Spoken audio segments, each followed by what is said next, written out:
présente, je suis ingénieure de recherche au CN2R qu'on va vous présenter dans quelques instants. J'ai un background de psychologie, puis j'ai fait une thèse sur les addictions en fait, avant de me tourner vers le trauma. Bonjour, je m'appelle Emmanuelle Verkest, je suis ingénieure de recherche participative. Pardon, je suis ingénieure de recherche participative, je suis référente éthique et ingénieure de formation. Et je suis au CN2R depuis maintenant 5 ans. Et on a le plaisir de vous parler d'un projet qui nous tient à cœur, qui est un programme de recherche sur les psychotraumatismes qu'on essaye de construire de façon participative. Vous verrez, à mon avis, qu'il y a moyen de faire. Enfin, c'est toujours une difficulté de passer en fin de congrès, mais vous verrez qu'il y a moyen de faire pas mal de liens avec les concepts et les présentations précédentes. Donc, en termes de plan, on va brièvement vous parler du CN2R, pas tant pour vous présenter la structure que pour vous expliciter en fait quelle place il prend le partenariat et comment ça s'est inscrit. On va ensuite vous parler du cas de ligne de vie plus en détail. C'est là qu'on va prendre un peu plus de temps pour vous expliquer comment concrètement on conçoit le partenariat. Et ensuite, quels ont été les apprentissages pour nous et toute l'équipe en fait. Alors, je vais faire le squelette en fait de la présentation. C'est moi qui vais tenir le fil rouge et puis Emmanuelle va me compléter. Elle va pas hésiter à me couper. C'est plus stratégique parce qu'elle est beaucoup plus bavarde que moi, donc on s'est dit pour tenir le timing, on va fonctionner comme ça. Du coup, pour reprendre la genèse du CN2R, en fait, c'est dans le cadre des attentats de 2015 qu'il y a eu une demande du président d'améliorer la connaissance par rapport au psychotraumatisme. Et il y a une dame, Madame Françoise Ruzetsky, qui a été pas mal mobilisée en fait pour réfléchir à comment construire un centre de ressources autour du psychotraumatisme. Et c'est dans ce contexte qu'il y a eu une ouverture pas seulement aux victimes d'attentats, mais à tous les types de violences. Oui, on rappelle que Madame Françoise Ruzetsky a été elle-même victime d'un attentat. Et donc, du coup, elle a développé un savoir expérientiel important, elle a mobilisé cela à travers une association, elle a été la fondatrice, enfin celle qui a permis d'avoir le fonds d'aide aux victimes, ce qui est quand même assez intéressant. Et de ce fait, la jeunesse du CN2R vient d'une personne concernée, missionnée par le président. Alors concrètement, il s'en est suivi un appel à projet auquel ont répondu 2 professeurs qui sont du coup les garants, enfin les porteurs scientifiques de notre structure, le professeur Guillaume Veva et Thierry Bobet. Donc le CN2R, il est né en février 2019 avec la pandémie qui a suivi, etc. Et concrètement, on se situe à Lille et on a également des bureaux au campus Condorcet à Paris. Et nous sommes un groupement d'intérêt public. Donc on a un statut un peu particulier qui fait qu'on n'est ni centre de recherche, ni centre de formation, mais on a des missions multiples qui sont d'ailleurs d'une part d'informer et de sensibiliser les différents publics au psychotrauma, d'autre part de promouvoir et de soutenir des projets de recherche. On élabore et on diffuse des outils pour les professionnels et on s'occupe aussi d'animer le réseau des centres régionaux du psychotrauma, qui sont les structures de soins qui ont été... il existait déjà des services qui se dédiaient au psychotraumatisme, mais il y a une structuration particulière à la suite de la demande du président, etc. Ce qui est important, donc, c'est qu'on n'est pas un centre de soins, on est un centre de ressources, on va dire, théoriques. Et donc, on essaye de fournir les ressources nécessaires pour garder ou retrouver un bien-être et une qualité de vie satisfaisante. Et cela s'inscrit dans une volonté d'interdisciplinarité, donc où il y a une volonté de croiser les savoirs scientifiques et expérientiels. Et en termes de financement, enfin, ça se reflète en fait aussi dans notre financement parce qu'on est financé par 6 ministères ainsi que l'École nationale de la magistrature, le CNRS et les 2 structures hospitalières auxquelles sont rattachés nos porteurs scientifiques. Et on est en lien direct avec la délégation interministérielle de l'aide aux victimes.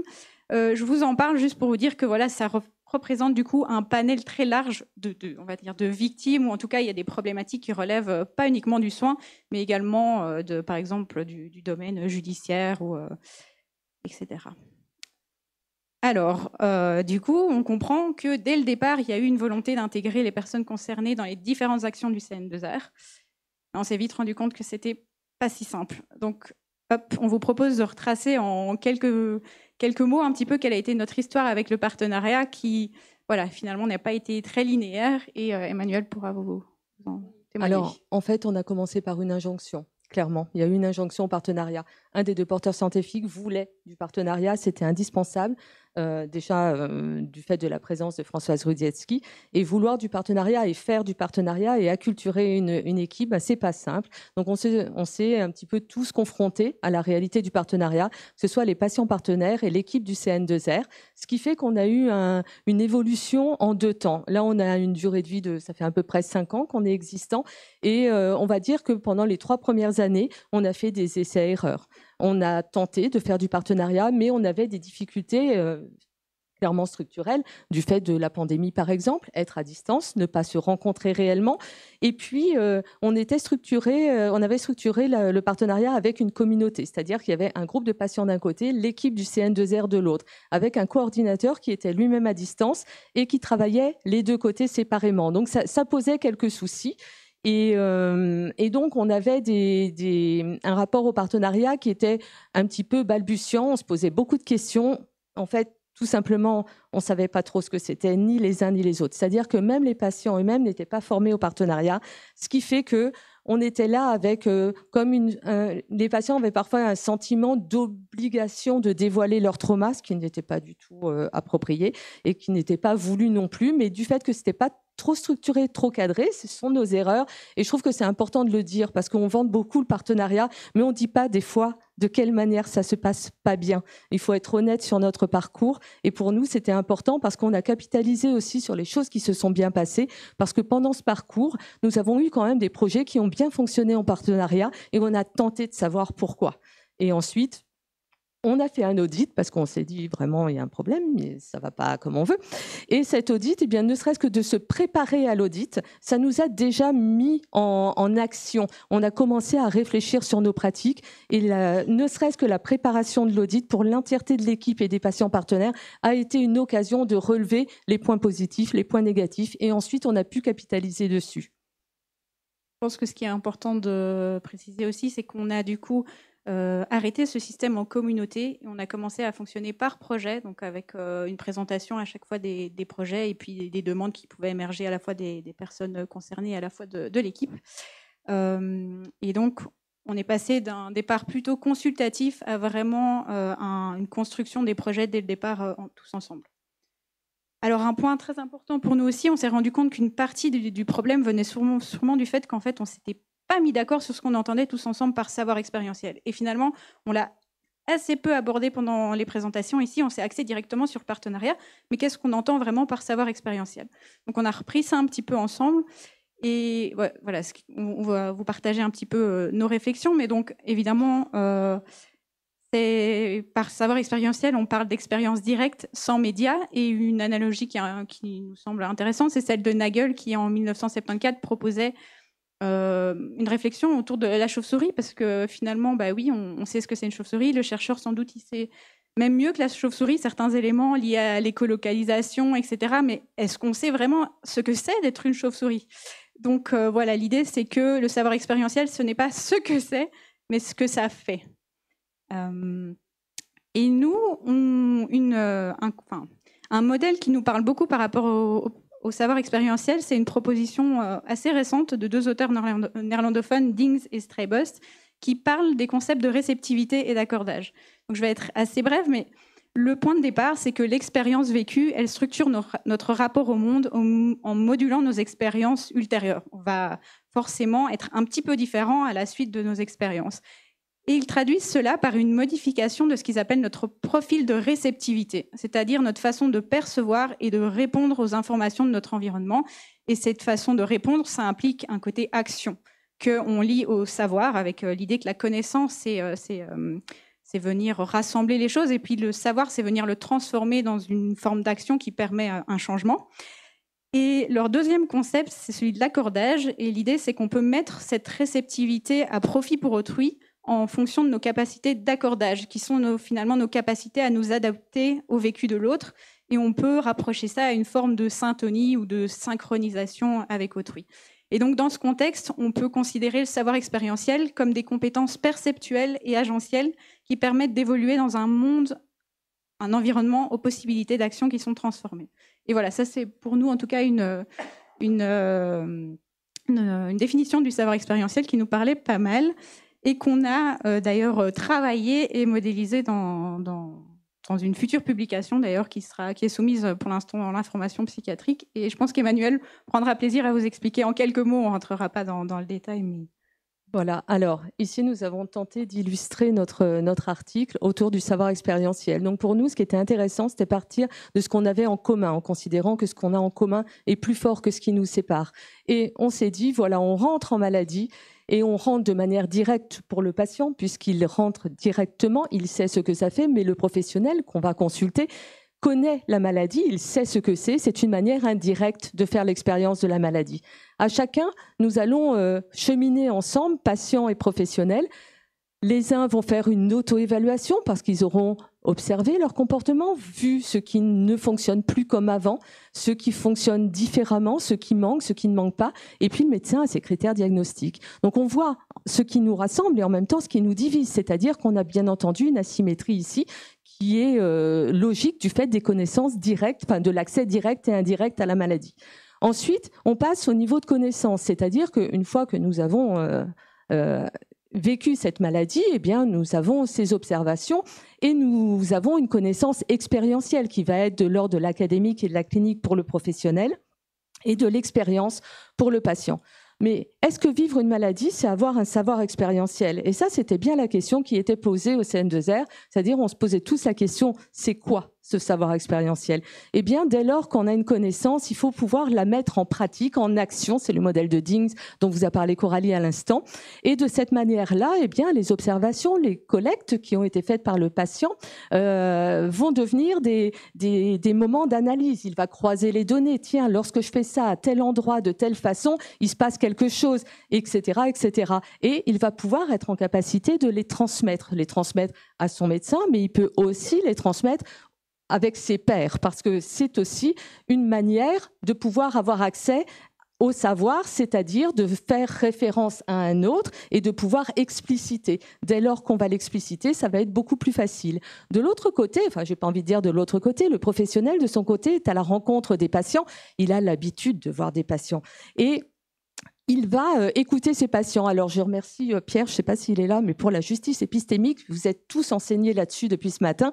Donc, c'est important, on a mis en place, on a pensé que pour le professionnel, sans la justice épistémique, c'est-à-dire sans cette défiance face aux témoignages, aux préjugés qu'il peut y avoir, eh bien, le professionnel rentre mieux en correspondance avec le patient. Et ensemble, du fait des capacités de réceptivité et d'accordage que Coralie vient de vous décrire, eh bien, on peut arriver vers un partage, une hybridation des savoirs, mais pour ça, il y a une condition sine qua non, c'est l'humilité conceptuelle. Pour nous, c'est un point important parce que ça relève de l'idée que la connaissance, elle est partielle. On ne sait pas tout sur tout. Et évidemment, avoir un pluralisme épistémique permet de faire coexister différents types de savoirs. Ensemble, on devient donc un collectif augmenté, on devient des partenaires, et puis ça permet d'avoir une vision à 360.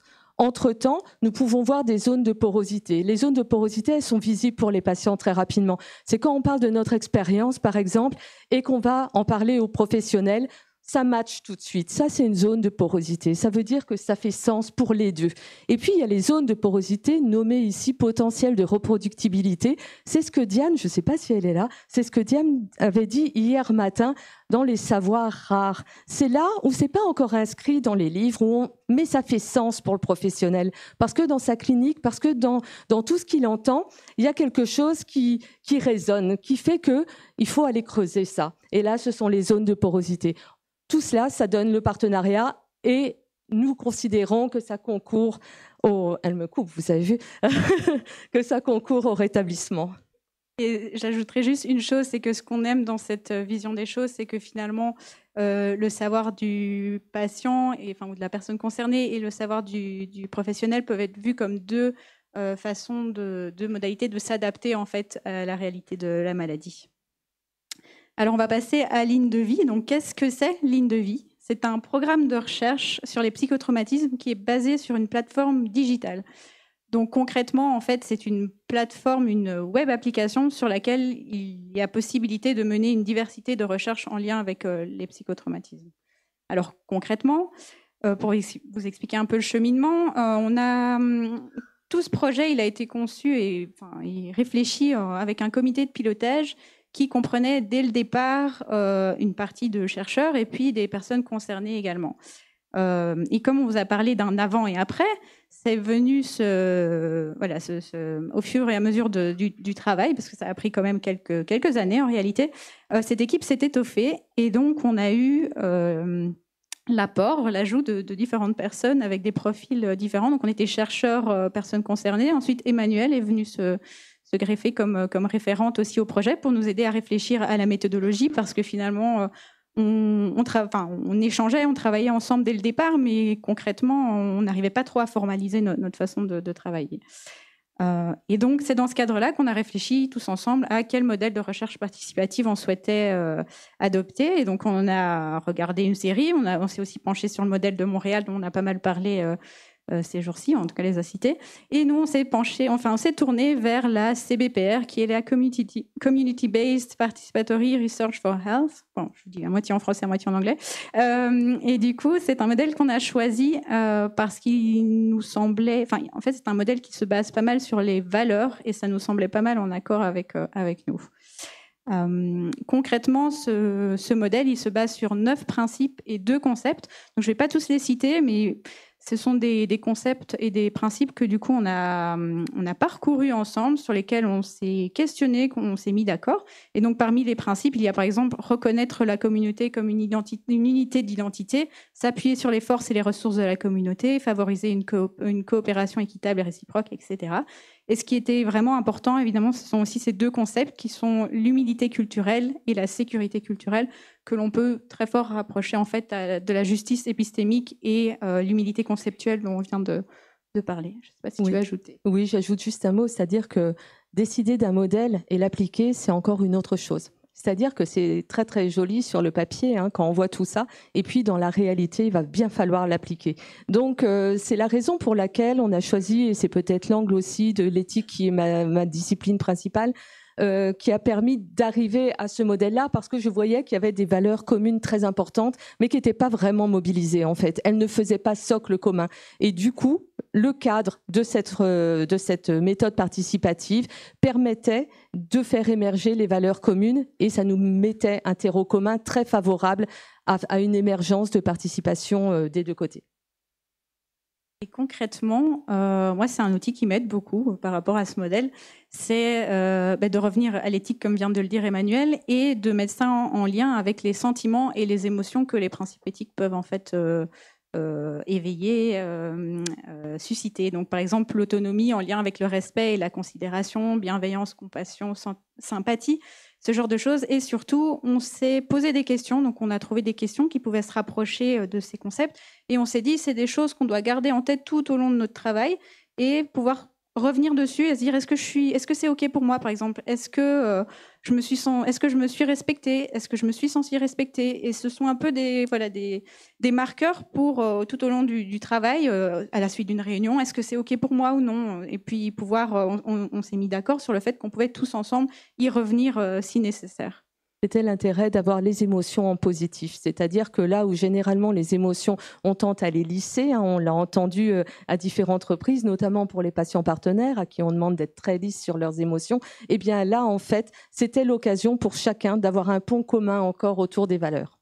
Et puis même pour les chercheurs, c'est pas quelque chose sur lequel on se penche souvent, parce qu'au contraire, on est dans cette espèce de neutralité ou de tentative d'objectivité. Et donc, c'était important pour nous de considérer que ça faisait quand même partie du travail aussi. On va passer brièvement là-dessus, mais on a déjà parlé du fait qu'il y avait plusieurs niveaux d'engagement possibles dans la recherche participative. Et un point peut-être important, une petite nuance, c'est que la recherche en tant que telle peut être participative dans l'idée qu'elle est conçue ensemble, mais ensuite, il y a toute une série, concrètement, la recherche va se découper en une série de tâches, et sur ces tâches précises, parfois on va être plus dans du consultatif, parfois plus dans du collaboratif, parce qu'effectivement il y a toutes les contraintes très concrètes dont on ne peut pas tous travailler en même temps. Par contre, on peut parfois faire des groupes séparés, etc. Et comme une image vaut 1000 mots, nous ça nous parle beaucoup, cette idée de juxtaposition des savoirs qui ensuite commencent à s'entremêler jusqu'à créer un ensemble dont on ne peut plus dissocier les parties en fait. Alors, on arrive à pourquoi ligne de vie. Pourquoi est-ce qu'on a voulu créer ce programme de recherche? Eh bien, on va se pencher un peu plus sur le trauma, mais c'est parce qu'il y a vraiment un manque à l'heure actuelle de données longitudinales, avec un besoin de pouvoir étudier des trajectoires dynamiques. On sait qu'il y a 4 grandes trajectoires, mais finalement, on ne comprend pas très bien quels en sont les déterminants. Une volonté pour nous, à travers le programme de recherche ici, c'était de s'intéresser aussi aux individus qui vont bien, pas uniquement aux personnes qui vont développer des troubles, mais qu'est-ce qui se passe pour les personnes qui sont exposées à un événement potentiellement traumatique, comment ensuite, qu'est-ce qu'ils mettent en place en fait, et quelles sont les éventuelles stratégies. Et on voulait aussi s'intéresser à tout type d'événements traumatiques, parce qu'il existe des cohortes sur le trauma, mais qui sont souvent liées à un événement donné, par exemple des cohortes en lien avec les attentats. Juste pour compléter, il faut ajouter que ces décisions ont été prises ensemble, c'est-à-dire que les patients ont été intégrés avant même le projet, c'est-à-dire que les patients partenaires étaient déjà dans la structure. On tient à préciser qu'ils sont salariés chez nous. Ils sont arrivés dans la structure et ils ont participé à l'émergence de ce programme de recherche, en fait. Il y avait bien l'idée d'un programme de recherche, mais qu'est-ce qu'on allait faire? Tout ça, ça s'est fait ensemble. Donc, ils ont été intégrés en amont des questions. Et donc, l'idée de ce programme, c'était aussi de pouvoir favoriser la multidisciplinarité en cherchant tous ensemble des mesures qui ont du sens pour les personnes concernées. Et donc, j'ai déjà mentionné l'idée de trouver des facteurs, enfin, d'essayer de mieux comprendre les facteurs prédicteurs des trajectoires post-traumatiques. Et on voulait essayer de s'intéresser à des facteurs qui soient directement mobilisables dans la vie quotidienne et en clinique. Parce que, je ne l'ai pas précisé, mais c'est vrai que dans l'équipe de recherche, on a plus un background de neurosciences. Et donc, parfois, c'est vrai qu'on peut être un peu hors sol ou un petit peu déconnecté, où c'est super intéressant les mesures d'imagerie fonctionnelle, par exemple, vraiment. Mais c'est vrai que c'est parfois plus difficile de faire le pont avec le vécu au quotidien des personnes. Donc, et de ce point de vue-là, ouais, ça a été une acculturation. Je vous parlais des émotions. Voilà, on vient des neurosciences, études très quanti. D'ailleurs, on est sur du quanti ici, mais qu'on a quand même construit tous ensemble.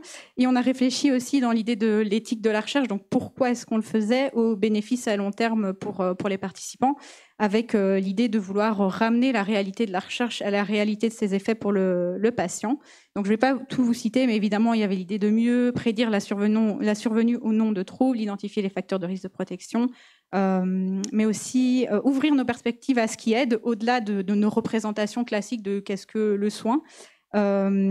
Et peut-être identifier des facteurs de blocage qui puissent être institutionnels, plus largement sociétaux, etc., dans l'idée de prendre soin de la justice sociale.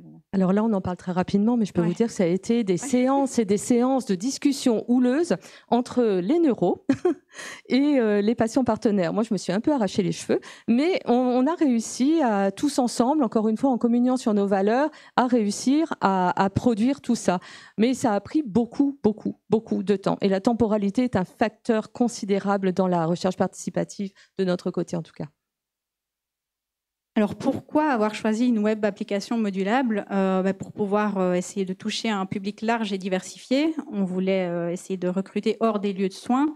On avait aussi, c'est pas le plus intéressant ici, mais une volonté de flexibilité dans les types de données qu'on pouvait récolter. Donc, on arrive maintenant même à faire passer quelques tâches informatisées, etc. Et on voulait pouvoir proposer des études à la fois longitudinales et puis des études transversales à des moments clés. On voulait aussi avoir un outil qui soit disponible et mobilisable en urgence, parce que je parlais de cohortes qui sont liées à des événements donnés, mais c'est vrai que c'est très intéressant d'avoir quelque chose qui soit disponible au moment T, parce qu'évidemment, et heureusement, on ne peut pas mais on ne peut pas prévenir la survenue de certains événements. Et on avait déjà une expertise au centre avec des études longitudinales précédentes. Par contre, ce choix de travailler avec une web application, ça pose un défi majeur qui est celui de penser la transition du laboratoire au numérique, parce qu'on parle ici d'une double intrusion où le numérique et la recherche s'invitent au domicile du participant. Et donc, on y était très sensible parce que ça veut dire une étude sans débriefing, alors qu'on est sur un sujet qui est quand même très sensible, celui du trauma. Et donc, comment essayer de minimiser les risques de la recherche ? et comment éviter une résurgence potentielle du souvenir et voilà, des personnes qui pourraient se sentir très mal derrière leur écran en train de participer à la recherche. Sans compter des soucis de confidentialité, parce que imaginez quelqu'un qui vit dans une situation familiale tendue, c'est-à-dire où le psychotrauma est lié à la cellule familiale, la personne prend son téléphone, répond à l'étude et la personne agresseur voit qu'elle répond à cette étude. Il peut y avoir des conséquences extrêmement délétères. Donc pour nous, c'était un vrai challenge d'essayer de conjuguer un petit peu tout ça. Donc on a réalisé des groupes de travail, on s'est penché sur l'éthique du consentement. Par exemple, en fait, on a eu un CPP, etc. pour cette étude. On l'a fait passer en catégorie en non-opposition. Donc on s'est dit, OK, mais quand même, est-ce que si les participants y répondent, ça veut dire qu'ils sont tout à fait OK? Est-ce que juste aller sur l'appli, ça veut dire consentement? Est-ce à quel moment ils peuvent réactualiser leur consentement? Et ce genre de choses, on a beaucoup réfléchi ensemble. On a réfléchi aussi à comment accompagner au mieux le participant, comment lui proposer des transitions, comment lui expliciter aussi, lui expliquer pourquoi on lui propose tel questionnaire, dans quel ordre, etc. Et on a eu toute une réflexion et un travail sur le design et l'ergonomie. Et à ce propos, on s'est appuyé sur 2 concepts complémentaires qui sont le privacy by using et ethics by design, qui sont liés au fait de penser les éléments de protection de la vie privée dès la conception, dès le début de la conception de la recherche et puis de la plateforme, et de même penser l'éthique dès le départ, en fait, plutôt que le voir comme une contrainte a posteriori, par exemple avec le fait d'écrire le protocole et tout d'un coup de se dire oh là là, comment est-ce que je vais faire rentrer ça entre guillemets dans les demandes du comité éthique. Donc on a voulu y penser dès le départ. Juste quelques illustrations pour vous montrer à quoi ça ressemble Ligne de Vie. Donc vous avez une plateforme en ligne sur laquelle vous pouvez, j'ai passé des pages, mais vous avez une page d'introduction, puis vous pouvez créer votre profil avec votre avatar. Vous avez accès aux études avec des explications. Vous avez un petit chercheur qui apparaît pour vous dire, pour vous guider un petit peu.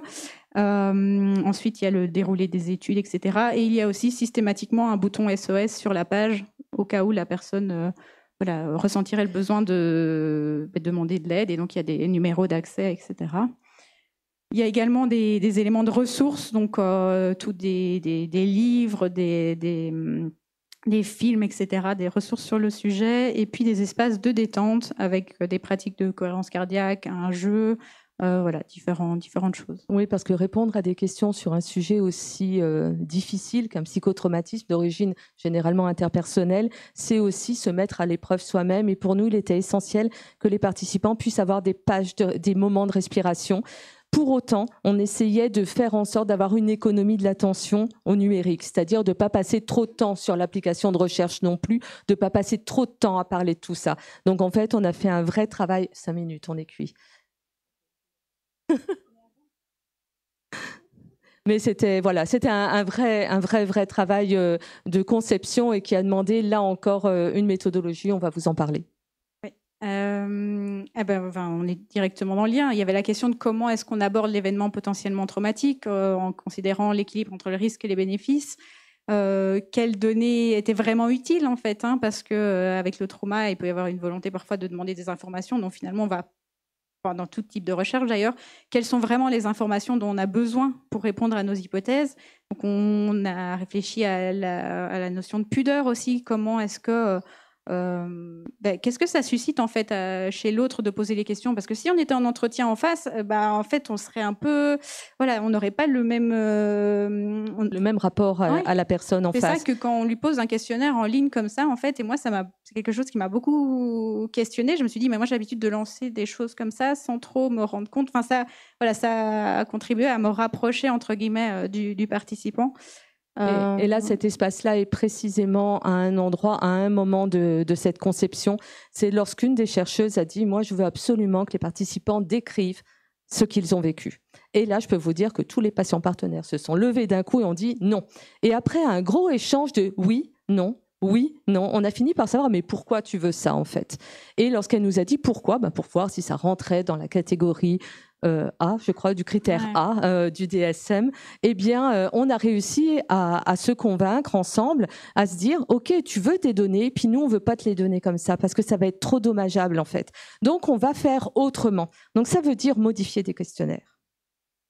Oui, je vais passer un peu rapidement dessus, mais donc c'est vrai que en tant que chercheur, moi, les questionnaires, c'est quelque chose qui est standardisé, qu'on ne touche pas, et donc enfin, j'aurais jamais pensé à commencer à à y toucher. Oui, c'est vrai.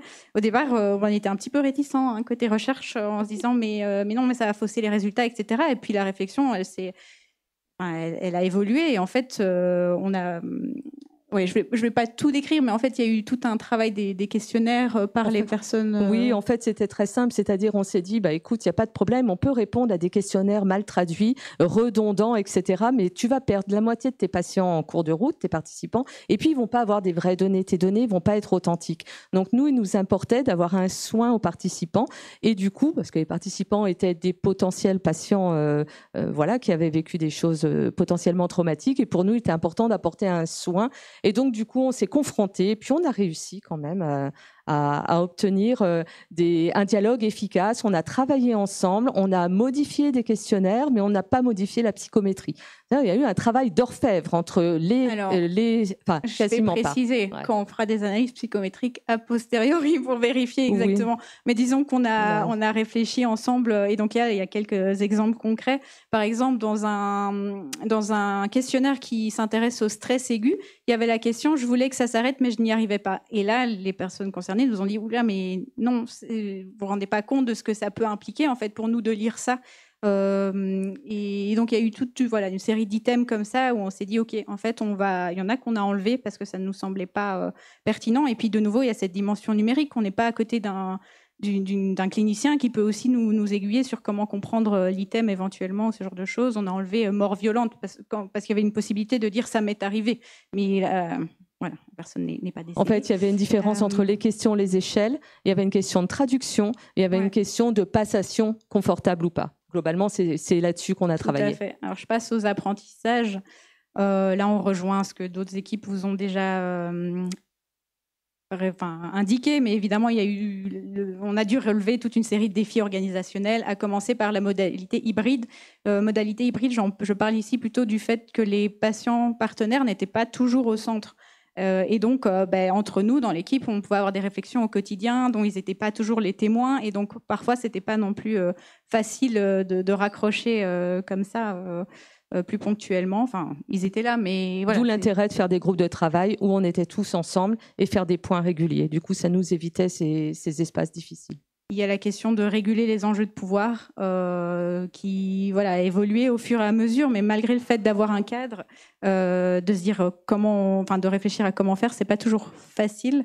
On parlait, il y avait eu des interventions qui disaient de quelle manière est-ce qu'on contredit un savoir expérientiel, de quelle manière un patient va contredire un professeur de psychiatrie. Donc c'était pas simple, des deux côtés, ça se heurtait un peu, et pour autant, on a réussi. Et la question des temporalités aussi. Et tout à l'heure, il y avait la question moi, ça m'a fait sourire parce qu'il y avait la question d'expliquer aux patients ou à la personne concernée que ça allait prendre du temps. Parce qu'ils voulaient que ça aille vite. Et en fait, nous, c'est presque l'inverse qu'on observe. C'est les chercheurs qui se disent non, mais là, en fait, on rajoute des rendez-vous alors que d'habitude, les questionnaires n'y touchent pas, donc ça va plus vite, etc. Donc voilà, il faut composer de part et d'autre avec le fait que oui, travailler ensemble va prendre plus de temps, va demander parfois plus de rendez-vous et plus d'échanges pour un point qu'on n'aurait peut-être pas relevé précédemment. Mais ce que ça permet aussi, c'est de définir des axes de recherche qui ont du sens pour les personnes concernées. Ici, on n'est pas rentré dans le détail des recherches, mais la première recherche, par exemple, va s'intéresser à l'influence des facteurs sociaux. Donc, en fait, on va regarder comment l'environnement social de l'individu évolue à la suite de l'exposition à un événement potentiellement traumatique, et quels sont du coup les facteurs qui pourraient être en lien ou non avec le développement de troubles. Ensuite, voilà, une série d'autres de points qu'on veut aborder, considérer les inégalités sociales en santé, etc. Donc, c'est un point de départ. Hop. Je passe à la suite. Le plus important pour nous, et ça rejoint à nouveau, je pense, ce qui a été dit pendant le congrès, c'est ce qui importe. Et ce qu'on voudrait vous transmettre, c'est ce qu'il faut. C'est que le partenariat, il se vit. Si je reviens à la chauve-souris, on peut connaître ce que c'est le partenariat en théorie, mais c'est en le vivant qu'on découvre ce que ça fait.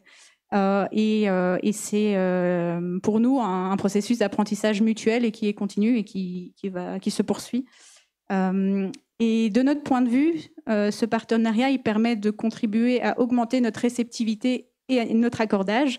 Et par là même, ça permet d'augmenter notre conscientisation des enjeux d'humilité conceptuelle et de justice épistémique.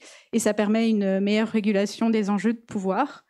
Et ça permet également une meilleure identification du commun et des zones de porosité dont on vous a parlé tout à l'heure, ce qui, de notre point de vue, permet plus d'envie, plus de motivation et du coup moins d'appréhension et d'inconfort, parce que ça a été nommé aussi, c'est pas toujours confortable. Je suis désolée, Emmanuel. Mais je peux te laisser terminer peut-être avec des citations. Voilà, on voulait partager aussi quelques témoignages de ce que ça a fait dans notre équipe. Oui, en fait, on est passé d'une injonction à quelque chose qui est maintenant devenu comme une nécessité, c'est-à-dire et patients partenaires et équipe du CN2R ne voient plus les choses de la même manière. Effectivement, au départ, il y a des patients qui se demandaient quelle était leur légitimité, ne voyaient pas ce qu'ils apportaient. Et puis maintenant, ils se rendent bien compte de ce qu'ils apportent et des voies de progression. À titre d'exemple, donc depuis 5 ans, on a des patients partenaires qui sont arrivés sans être formés et puis qui maintenant ont décidé de prendre leur envol, sont des pères aidants, sont des médiateurs en santé père. D'autres sont même devenus des soignants, des psychologues. Donc il y a une évolution et c'est ça aussi qui était à relever, qui était important. Tout en rappelant qu'on ne cherche pas à devenir ni l'un ni l'autre. Enfin, voilà. On sait qu'il y a des asymétries et qu'on va les conserver, mais on peut mieux faire avec. Et du côté de la recherche, il y avait quand même une grosse hostilité. Hein. C'était pas hostilité, j'entends. Il y avait des résistances. Donc au départ, franchement, on savait pas ce que c'était, on savait pas à quoi ça servait. Puis c'était pas codifié, il y avait pas une définition claire du savoir expérientiel, parce que jusqu'à présent, même dans les études, c'est un peu un concept fourre-tout, un petit peu flou, comme dit les études d'Arnaud Alloy.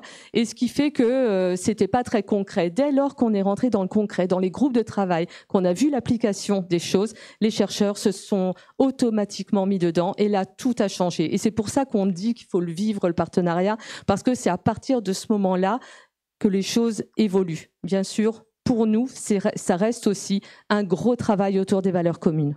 Et par rapport pour citer juste une des citations, par exemple, on a eu un collègue qui peut nous rapporter des choses de type « Cela nous autorise une forme de vulnérabilité positive, comme si on s'autorisait à enfin être vulnérable ».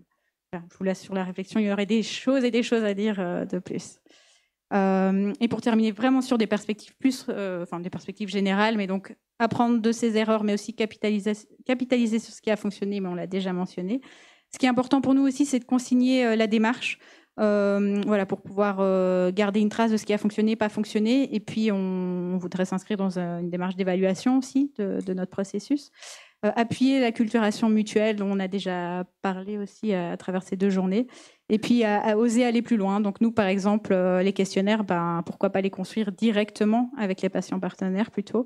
Et puis encourager et soutenir les projets qui sont initiés par des communautés de personnes concernées, parce qu'ici on parlait de projets qui sont plus en interne, qui impliquent aussi les personnes concernées, mais on aimerait, on a eu un super exemple ce matin sur comment pouvoir aussi soutenir des projets qui viennent directement de la communauté. Donc voilà, ligne de vie, je ne vous l'ai pas dit, mais donc c'est prêt à être lancé. En fait, ça va être je pense la semaine prochaine, quoi. Enfin, donc voilà, ça sera une plateforme de récolte de données qu'on espère efficace. On verra. Et donc voilà, on vous remercie tous pour votre attention, surtout en cette fin de journée.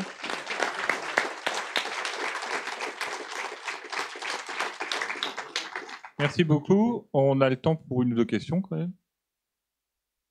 Oui, oui, on va le prendre.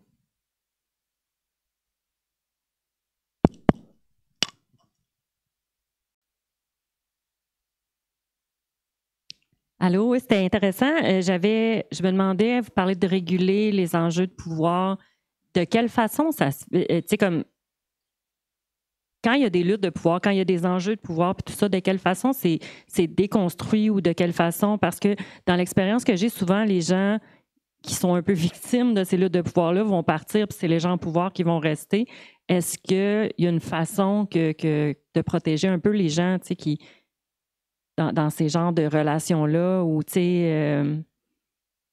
Déjà, pour nous, il a été très clair de dire que les lieux de pouvoir existent et on ne va pas faire sans non plus. Parce qu'à un moment, il va bien y avoir des décisions qui vont être prises par les gens qui sont au pouvoir. On ne va pas pouvoir y échapper. Donc au lieu de vouloir gommer ça, c'est comme vouloir gommer les asymétries, on a dit comment est-ce qu'on fait avec. Et en fait, on s'est rendu compte que plus on passait de temps ensemble, plus on travaillait ensemble, plus on voyait la plus-value de ce qu'on faisait et plus les enjeux de pouvoir se gommaient. Et ça, c'était assez intéressant de voir que la fréquence, l'acculturation, la rencontre dont il a été question hier matin en introduction était essentielle. Mais cette rencontre doit être perpétuelle et doit se perpétuer sur le long terme. C'est-à-dire que si on se rencontre au début et puis après on se voit plus, eh bien les enjeux de pouvoir, ça va être toujours je donne une décision sanction. Là, on a pu discuter de choses très particulières. Par exemple, à un moment, il était question d'un questionnaire et sur ce questionnaire, on demandait aux participants de quelle manière est-ce que les gens ont bien ou mal reçu le dévoilement de votre psychotrauma. Puis les patients partenaires ont dit oui, c'est bien ça, super, mais ça dépend comment on le dit. Et en fait, il existe un questionnaire sur comment les gens disent les choses et donc on s'est dit on va rajouter ça au CPP, ce sera intéressant. Et puis, finalement, on a eu un timing serré. On n'a pas pu le faire. Mais pour autant, on s'est dit, pour la prochaine étude, on va pouvoir le faire. Donc, on ne s'est pas arrêté sur ce qui pourrait être apparemment quelque chose qui n'a pas eu lieu, mais c'est quelque chose qu'on garde pour la prochaine étude et qui va nous permettre de mieux construire les prochaines études. On a considéré qu'on était dans une phase un peu, je me rattrape, dans une phase un peu test pour cette première construction et du coup, on capitalise pour le reste. Moi, j'allais juste ajouter que ce que je pense qui est important aussi, notre façon de fonctionner, c'est de jamais avoir une personne concernée seule aussi. Ils sont toujours à plusieurs sur les projets. Et puis, tu joues un rôle quand même capital. Déjà, nous, on fonctionne pas mal en binôme. Et s'il y a les personnes savent que déjà, ils peuvent se tourner vers nous s'il y a des inconforts, des choses qui leur posent question. On avait vu aussi ces questions des valeurs. Et franchement, c'est tous ensemble avec les 2 grands professeurs de psychiatrie, etc., qu'on s'est posé là-dessus et qu'on s'est dit, on peut revenir, on peut se dire si je suis pas à l'aise, etc. Donc ça a quand même créé un lien de confiance aussi, même si évidemment parfois, et on en parlait aussi ce matin, on reproduit des logiques de hiérarchie qu'il y a dans tous les milieux et entre moi et le grand professeur. Enfin voilà, il y a toujours. Donc je pense qu'il y a aussi cette question de se rassurer sur le fait que, se rassurer. En tout cas, se dire qu'on peut en discuter ensemble et qu'on... Oui, ça a été dit ce matin, même en interdisciplinarité entre chercheurs, il y a déjà certaines problématiques. Ici, c'est la même chose, mais j'ajouterais la stigmatisation. Là, c'est quand même quelque chose qui est en plus. Entre chercheurs, il y a un niveau, on va dire, de doctoral, par exemple, équivalent. Il y a un commun. Là, c'est pas obligatoirement le cas, c'est même rarement le cas. Et il y a ce côté de stigmatisation. Donc ça, c'est quand même pas simple à déjouer.